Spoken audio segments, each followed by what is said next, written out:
Assalamualaikum warahmatullahi wabarakatuh.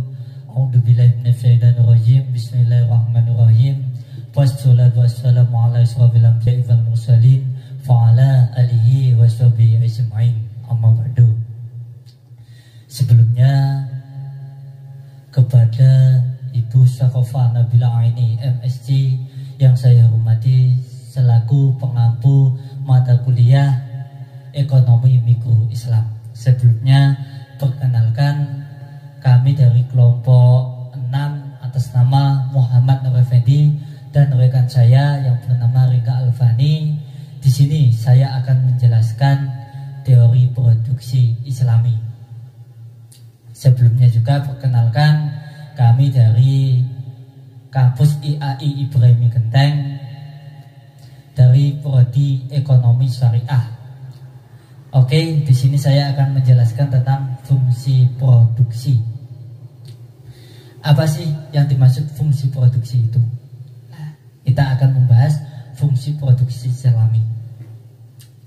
Nah, faktor utama yang dominan dalam produksi adalah kualitas dan kuantitas manusia, sistem atau prasarana yang kemudian kita sebut sebagai teknologi dan modal atau sebagai sumber dari hasil kerja yang disimpan. Nilai universal dalam ekonomi Islam tentang produksi adalah dengan adanya perintah untuk mencari sumber-sumber yang halal. Kalau dalam Islam itu fungsi produksi, kita akan mencari sumber-sumber yang kita produksi itu, yaitu sumber-sumber yang halal atau yang baik bagi produksi dan yang memproduksinya, dan memanfaatkannya output produksi pada jalan kebaikan dan tidak menjalini pihak lain. Jadi barang yang kita produksi itu barang yang halal atau barang yang baik, dan outputnya, hasil produksi tersebut juga hasilnya harus baik, ada manfaatnya orang lain, bisa dimanfaatkan oleh orang lain dan tidak menzalimi atau merugikan sebelah produksi untuk konsumen tidak diuntungkan atau dirugikan. Itu tidak boleh kalau dalam Islam. Dan yang kita produksi itu harus sesuai dengan hukum-hukum Islam dan tidak mengarah pada kerusakan atau keburukan.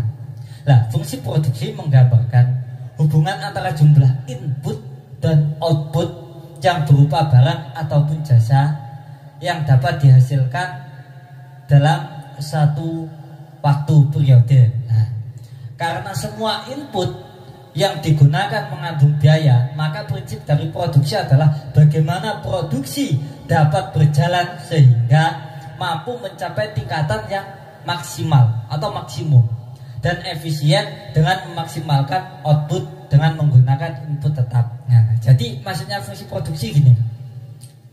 Bagaimana caranya kita inputnya itu tetap atau biayanya itu tetap, tapi kita bisa mengeluarkan output atau produksi yang kita keluarkan itu dengan semaksimal mungkin.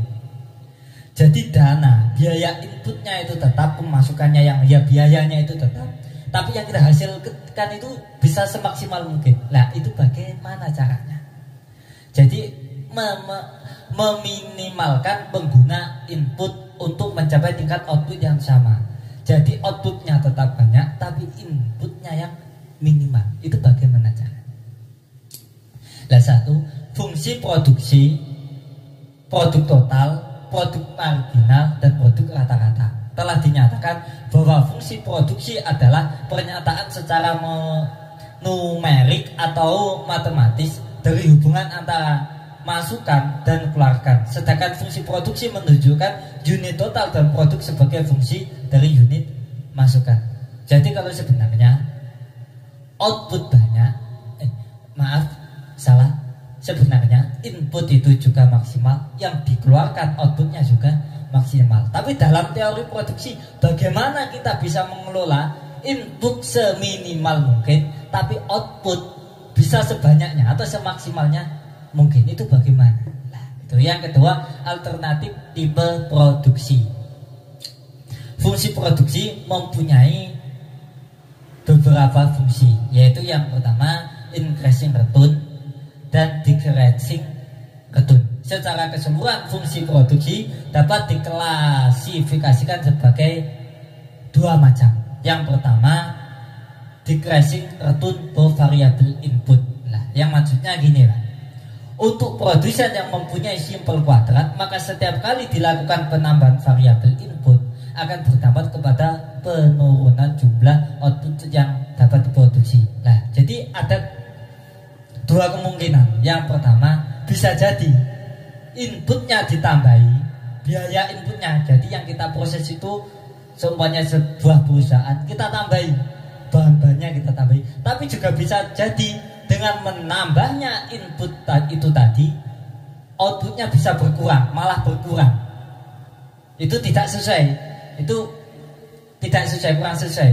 Jadi input ditambahi, outputnya malah berkurang. Jadi maksudnya declaring return to variable input itu maksudnya gitu.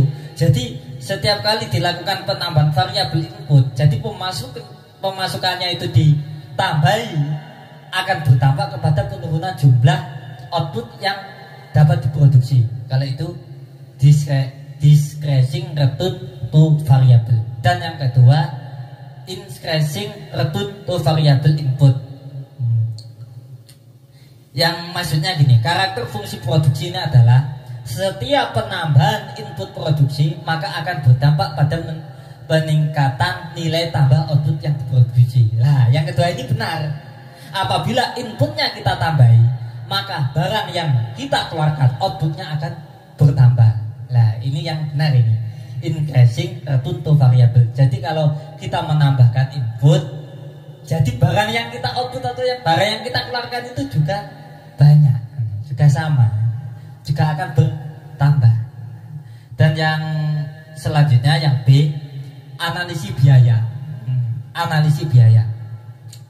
Faktor penggunaan modal sangat menjadi perhatian karena dalam kenyataannya ada beberapa sumber modal yang digunakan oleh produsen, sedangkan karakter dari biaya modal itu sangat tergantung dari sumber penggunaan modal tersebut. Seperti penggunaan sumber modal sangat tergantung pada sumber modal yang berbasis bunga. Tentu berbeda dengan sumber modal yang berbasis Islami seperti syirka atau kardun hasan. Kemudian apakah menggunakan bunga terhadap modal akan berdampak pada luas bagi tingkat efisien produksi itu. Jadi gini, maksudnya gini, akan saya jelaskan.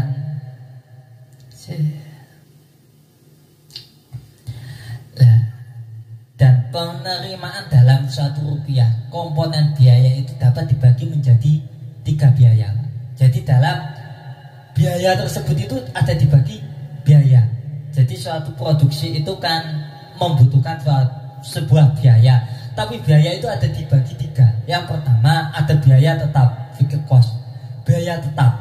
Dan yang kedua biaya variabel. Dan yang ketiga biaya keseluruhan atau total, ya totalnya keseluruhan itu dibagi ada biaya. Dan sedangkan komponen penerimaan merupakan penerimaan keseluruhan total. Analisis yang paling fundamental untuk menerangkan analisis biaya produksi dan tingkatan output yang akan dicapai dalam satu periode. Ini akan saya jelaskan maksudnya gimana. Ini ya. Maka dapat dikatakan bahwa fungsi biaya tidak lain adalah turunan dan fungsi output produksi. Jadi atau biaya fixed cost itu tadi, biaya tetap. Ini biaya yang tetap. Biaya tetap besarnya biaya tetap tidak dipengaruhi oleh berapa banyaknya output atau yang kita produksi, yang dihasilkan. Nah, jadi gini Pak, kalau fixed cost itu atau biaya tetap itu tidak dipengaruhi sesuatu barang yang kita hasilkan atau yang kita produksi. Jadi meskipun kita memproduksi banyak, kalau namanya biaya tetap, lah biayanya juga tetap segitu. Produksi sedikit juga biayanya tetap segitu, dan produksi besar, biayanya juga tetap segitu. Itulah biaya tetap. Contohnya kalau dalam perusahaan, contohnya saya mengambil perusahaan tahu, yaitu yang termasuk biaya tetap, yaitu biaya kita membeli alat mesinnya itu tadi, mesin penggiling tahu. Kan itu kan biayanya tetap. Biayanya kan tetap.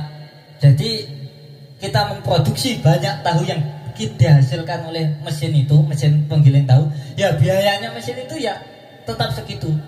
Kalau kita menggiling tahu sedikit, yang dihasilkan mesin itu sedikit, ya biayanya beli mesin ya tetap segitu. Jadi oleh karena itu pada kurva VC atau fixed cost atau biaya tetap itu digambarkan sebagai garis horizontal. Jadi berapapun outputnya, berapapun hasilnya, biayanya itu tetap tidak berubah. Salah satu contoh dari biaya tetap ini kalau dalamnya adalah biaya bunga yang harus dibayar oleh produsen. Besarnya beban bunga yang harus dibayar tergantung pada berapa banyaknya kredit yang diterima oleh produsen itu tadi. Kalau kreditnya banyak, ya biar otomatis biaya bunganya itu yang kita bayar itu harus banyak. Tetapi gini, biaya bunga itu tidak dipengaruhi oleh hasil produksinya. Kalau kreditnya sedikit, meskipun produksi yang dihasilkan itu banyak, maka ya bunganya tetap sedikit. Tapi kalau kreditnya itu banyak, besar, meskipun meskipun produksi yang kita keluarkan, outputnya produksi itu kecil, bunganya tetap besar. Karena apa? Dipengaruhi oleh kredit itu tadi.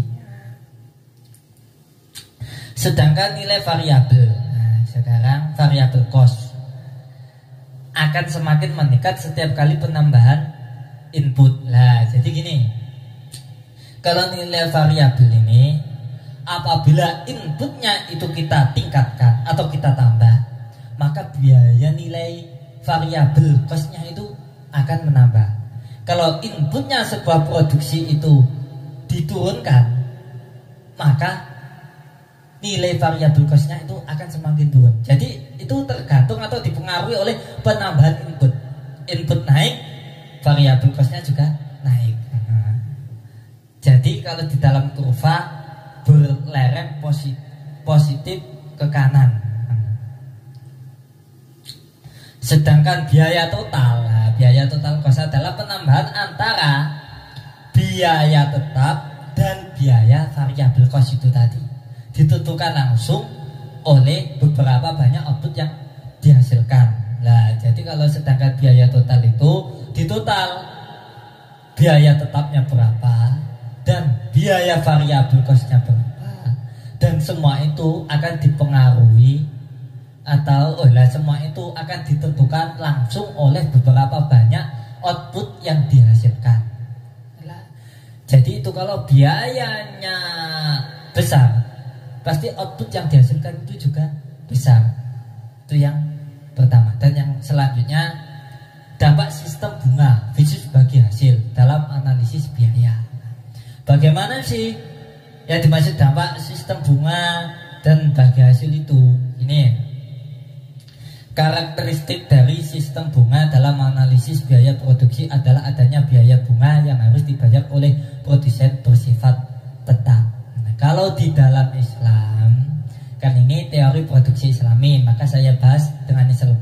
Kalau di dalam Islam, bunga itu termasuk riba atau haram. Nah, enaknya itu bunga itu termasuk haram kalau di dalam fikih atau riba. Nah, karakteristik bunga dalam analisis biaya produksi itu adanya biaya bunga yang harus dibayar oleh produsen itu bersifat tetap. Jadi meskipun hasil yang kita produksi itu sedikit, maka yang kita bayarnya bunga itu tetap. Soalnya besar kecilnya bunga itu bukan dipengaruhi oleh hasil produksinya, tapi dipengaruhi besar kecilnya kreditnya tersebut. Nah, itu kalau masalah bunga. Maka oleh karena itu kalau di dalam Islam bunga itu disebut riba. Lah, lebih baiknya kita menggunakan sistem bagi hasil. Nah, dengan menggunakan sistem bagi hasil ini tidak terjadi naiknya total cost, akan mendorong big event point. Jadi gini, maksudnya gini Pak. Maksudnya gini, pada sistem bagi hasil. Jadi bila sistem bunga yang berubah, kita bagi hasil. Nah, sistem bagi hasil itu gini maksudnya. Sebelumnya kita itu ada perjanjian dulu. Nah, contohnya gini, langsung contoh saja. Bagi hasil dalam akad muamalat Islam dikenal akad mudharabah, yaitu akad antara si pemodal dan si pelaksana. Antara si pemodal dan si pelaksana itu harus disepakati nisbah atau bagi hasil yang akan menjadi pedoman pembagian. Bila usaha tersebut menghasilkan untung, itu maka hasilnya itu akan dibagi. Namun bila usaha tersebut menimbulkan kerugian, maka si pemodal yang akan menanggung sesuai penyertaan modalnya. Dalam hal ini 100%, akan tetapi bila kerugian tersebut disebabkan karena kelalaian atau ia melanggar syarat yang telah disepakati bersama, selain menyepakati nisbah bagi hasil, harus juga disepakati siapa yang menanggung biaya bila yang disepakati adalah biaya yang ditanggung oleh si pelaksana. Contohnya gini. Contohnya bagi hasil. Contohnya ada si A. Si A itu bos besar. Dia mempunyai lahan dan dia mempunyai modal. Lah sedangkan saya itu enggak punya apa-apa, enggak punya modal, enggak punya lahan. Saya hanya mempunyai tenaga. Lalu si A itu, si bos besar itu bilangin saya, kamu tanami saja lahan saya, nanti modalnya saya kasih, nanti bagi hasil, dipotong modal lalu dibagi hasil. Jadi kalau hasilnya itu kita untung, maka akan kita bagi. Tapi kalau rugi, ya kita yang menanggung rugi. Siapa itu harus ada akadnya. Jadi gini, kalau si bos itu adalah pemodal yang memberi modal dan yang mempunyai lahan, sedangkan saya hanya tenaganya. Saya suruh tanami lahannya bos. Seumpamanya saya menanam sebuah semangka, saya menanam semangka, modal dari bos, lahan milik bos, dan semangkanya itu panen hasilnya melimpah.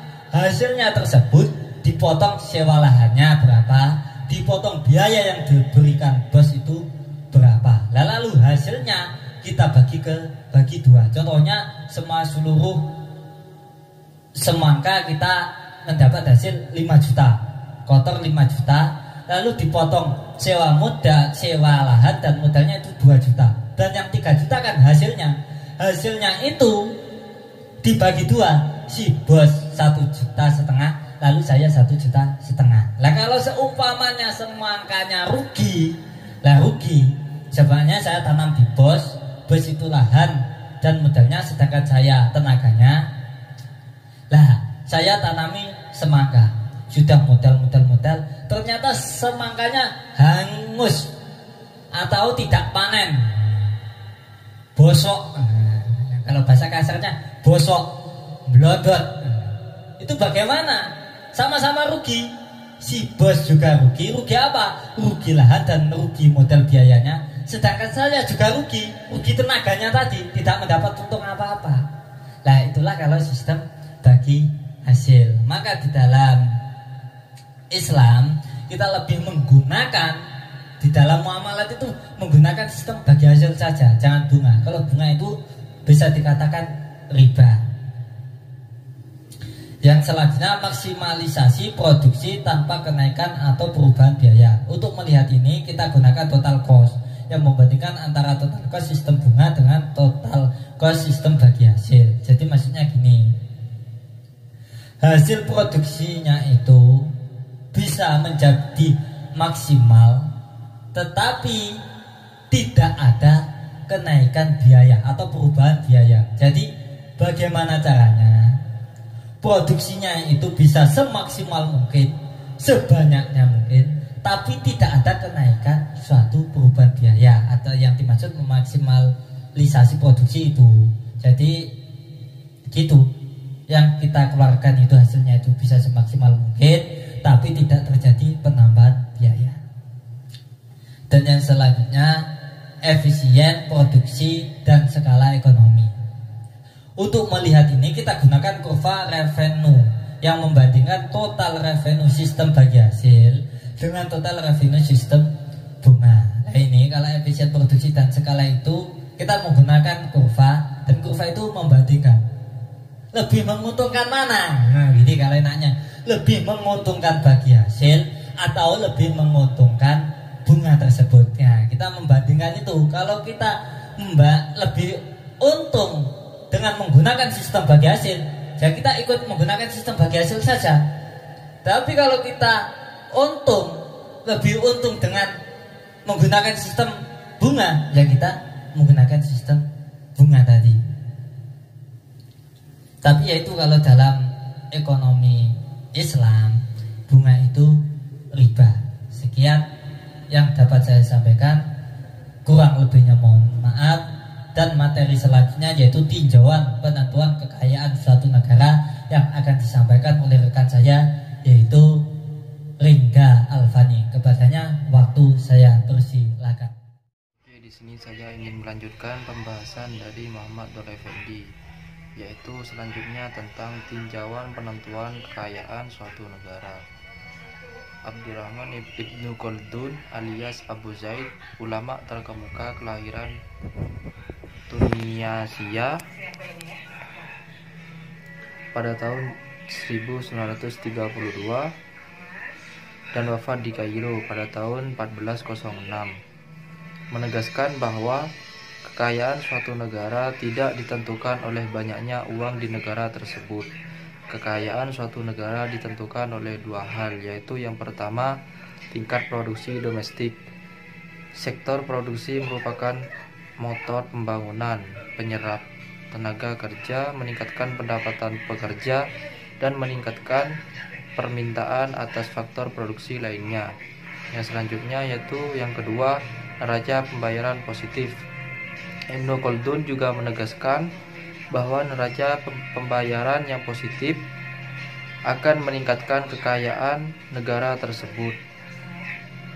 Sekian penjelasan dari saya.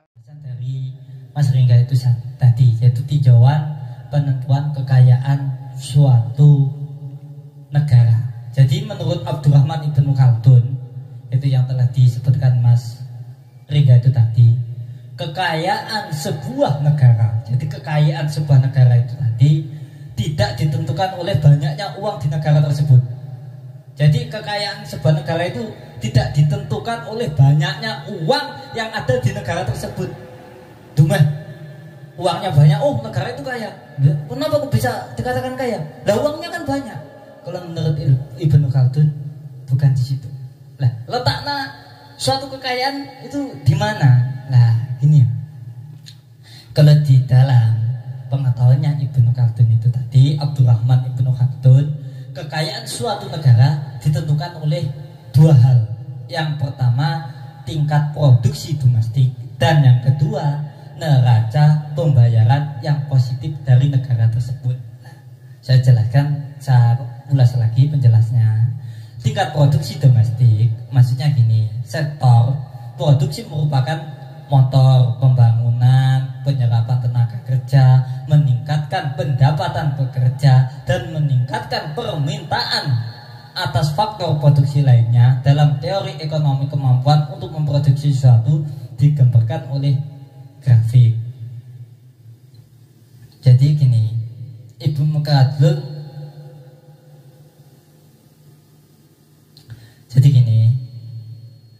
jadi apabila kita yang pertama tingkat produksi domestik, jadi sektor produksi merupakan motor pembangunan, penyerapan tenaga kerja, bisa meningkatkan pendapatan pekerjaan dan meningkatkan permintaan atas faktor produksi lainnya.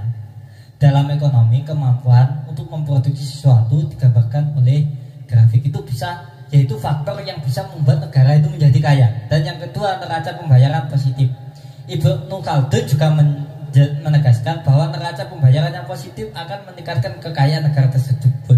Hal ini disebabkan neraca pembayaran positif yang menggambarkan dua hal. Jadi yang pertama tingkatnya produksi, dan yang kedua tingkatnya efisien produksi. Nah, tingkatnya produksi itu bagaimana? Suatu negara tersebut untuk suatu jenis komoditas lebih tinggi daripada tingkat permintaan domestik negara tersebut. Jadi negara tersebut untuk suatu jenis komoditasnya itu lebih tinggi, lebih banyak daripada tingkat permintaan domestik negara tersebut, atau supply lebih besar dibandingkan demand, sehingga memungkinkan negara tersebut melakukan ekspor. Nah, jadi negara tersebut itu kalau banyak satu jenis komoditas itu lebih tinggi daripada permintaan domestik, kan pasti negara tersebut kan bisa ekspor ke luar negeri, ekspor ke negara lain. Maka dengan mengekspor itu tadi, kita akan mendapat keuntungan. Jadi kan bisa membuat negara kita itu menjadi lebih kaya. Dan yang kedua B, tingkat efisien produksi.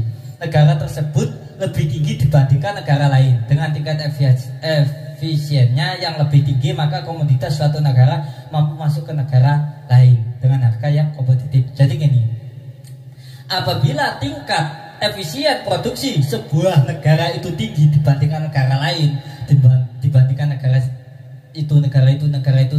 kita itu lebih tinggi tingkat efisiennya produksi. Dengan tingkat efisiensi yang lebih tinggi, maka komoditas suatu negara kita itu bisa mampu atau masuk ke negara lain, bisa mampu masuk ke negara lain dengan harga yang kompetitif. Kalau menurut Ibnu Khaldun itu tadi, sebuah kekayaan negara tidak dipengaruhi oleh atau tidak ditentukan oleh banyaknya sebuah uang di negara tersebut, tapi ditentukan oleh dua hal, yaitu tingkat produksi domestik dan neraca pembayaran yang positif dari negara tersebut. Namun kalau kan ini ekonomi Islam, jadi namun letaknya sebuah negara kalau di dalam kita masukkan di dalam ilmu Islam, di dalam syariahnya gini, kita berpedoman pada Al-Quran yang bunyinya gini, Bismillahirrahmanirrahim, walau anna ahlal qura amanu fattaqau latafana alaihim barakatim minas sama'i wal ard. Jadi maksudnya gini, barakatim minal ard. Jadi kalau walau ahna ahlal qura amanu, kalau sebuah negara atau di sebuah lingkungan sebuah negara itu orangnya iman dan takwa kepada Allah, maka Allah akan menurunkan barokah dari langit dan mengeluarkan barokah dari bumi. Nah, jelas positifnya kalau Allah menurunkan barokah dari langit dan mengeluarkan barokah dari bumi, maka positif, insya Allah negara itu akan menjadi negara yang makmur atau negara yang kaya, bisa disebut dengan negara yang baldatun thayyibatun wa rabbun ghafur. Cukup sekian yang bisa saya jelaskan. Jangan lupa, terima kasih atas penyimaknya. Jangan lupa kita tunggu kritikan dan saran yang mendukung. Kalau kurang jelas silakan komen di bawah ini. Pertanyaan saya buka di bawah ini. Sekian dari saya, kurang lebihnya mohon maaf. Jazakumullah khairan katsira. Wassalamualaikum warahmatullahi wabarakatuh.